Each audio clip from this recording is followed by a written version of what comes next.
আমার ভাই 2012 সালে পারিবারিক ভাবে বিয়ে করে। আমি তখন কলেজে ভর্তি হই ঢাকায়, তাই ওখানেই থেকে পড়াশোনা করি আর আমার মা বাবা বাড়িতেই থাকে। দুই পরিবারের অবস্থা ভালো, ভাবি অনেক শিক্ষিত, ভালো একটা চাকরিও করে। বিয়ের 1 বছরের মাথায় ভাবি অ্যাক্সিডেন্টলি প্রেগনেন্ট হয়ে যায়, আর এটা হওয়ার পর ভাইয়া অ্যাবর্শন করাতে বলে, আর এ নিয়ে তাদের মাঝে ডিভোর্স হয়ে যাওয়ার মতো সিচুয়েশন হয়ে যায়। কিন্তু পরে যে করেই হোক তাদের মধ্যে ঠিকঠাক হয়ে যায়। 2017-তে ভাবি আবার কনসিভ করে, আর এটা দুজনের ইচ্ছেতেই হয়। কিন্তু এবার ভাবির অনেক সমস্যা ছিল, যার জন্য ভাবি প্রায় অসুস্থ থাকতো, যার ফলে আমি বাসার সব কাজ করতাম, যার জন্য ক্লাস শেষ হলেই ভার্সিটি থেকে চলে আসতাম।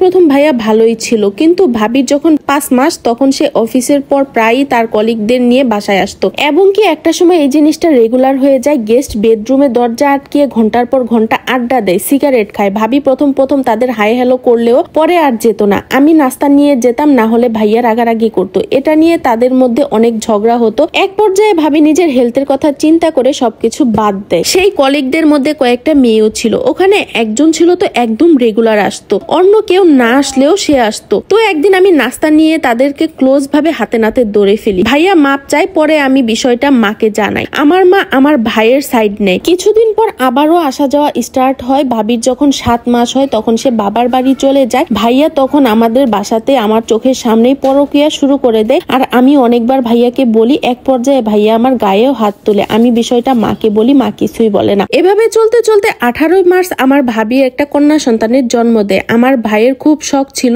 একটা কন্যা সন্তানের। প্রথম বেবি হচ্ছে ছেলে হয়। প্রায় বলতো যে আমার যদি একটা মেয়ে হতো। তার ঘরে একটা পুতুল আসে, আর আমার হতভাগা ভাই এদিকে তার কলিগ নিয়ে অনেক বেশি বিজি থাকে। বেশ কিছু মাস পর আমি আমার ভাবিকে সবকিছু প্রমাণ সহ জানাই। ভাইয়া জানাই দেয় বিয়ে করবে ওই মেয়েকে। ভাবি হয় সতীন সহ থাকবে অথবা ডিভোর্স দিবে। 2020-এ এসে ভাইয়া আর ভাবির ডিভোর্স হয়ে যায়। বেবিদের কাস্টাডি ভাবিই পায়। ভাবিকে আমাদের বাসা থেকে দেওয়া একটা সুতো ভাবি নেয় না, এমনকি কাবিনের যে পুরো টাকাটা পুরোটাই হচ্ছে সে ফেরত দিয়ে দেয়। তবে সে নিজের টাকায় সংসারটা সাজিয়েছিল, সবকিছু কিনেছিল তার টাকাতেই। ঘরের বেশিরভাগ জিনিসপত্র তার টাকায় কেনা, এবং কি তার ফ্যামিলি থেকে দেওয়া। এরপর ভাইয়া ওই মেয়েকে বিয়ে করে। এরপর থেকে তাদের মধ্যে মহা অশান্তি। ওই মেয়ে যেরকম সাজানো বাসা দেখে আসছিল সেটা নাই, তাই তার আসল রূপ দেখা যায়। গত বছর তাদেরও ডিভোর্স হয়ে যায়। এরপর থেকে আমার মা আর ভাই মিলে আবার আমার ভাবিকে ঘরের বউ বানায় আনতে চায়। অনেক আকুতি মিনতি করে, বাচ্চাদের ব্রেইন ওয়াশ করে। ভাবি যেহেতু আর বিয়ে করে নাই, তাই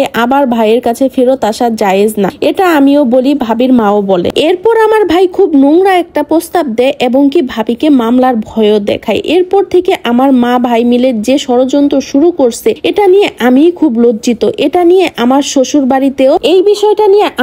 বাড়িতেও আমাকে অনেক ধরনের কথা শোনায়। ভাবিকে নানাভাবে হ্যারেস করার চেষ্টা করে, ফেল হয়। অফিসের রাস্তায়, সমাজে তাকে নিয়ে অনেক কথা ছড়ানোর চেষ্টা করে। এখন আমার মা আর খালা মিলে কুফুরি করার চিন্তা করতেছে। আমি খুব মেন্টাল ট্রমাতে আছি এসব দেখে। নিজে 4 মাসের প্রেগনেন্ট। আমার মা সবসময় এমন লোভী এবং ছেলেদের প্রতি টান বেশি। ভাবি আসার পর আমার মনে হয়েছিল আমি একটা মায়ের মতো বোন পেয়েছি, তাই তার সাথে এই ধরনের ব্যবহার আমাকে খুবই ট্রমা দিচ্ছে। আমি সকল বিষয় ভাবিকে জানাইছি, এবং কি ভাবি অনেক বেশি স্ট্রং। তারা লিগ্যাল অ্যাকশন নিতে যাচ্ছে। এদিকে আমার বাসা থেকে আমাকে অনেক বেশি প্রেসার দিচ্ছে, আমি যাতে ভাবিকে ভয় দেখাই এবং বোঝাই যাতে করে সে মামলা না করে।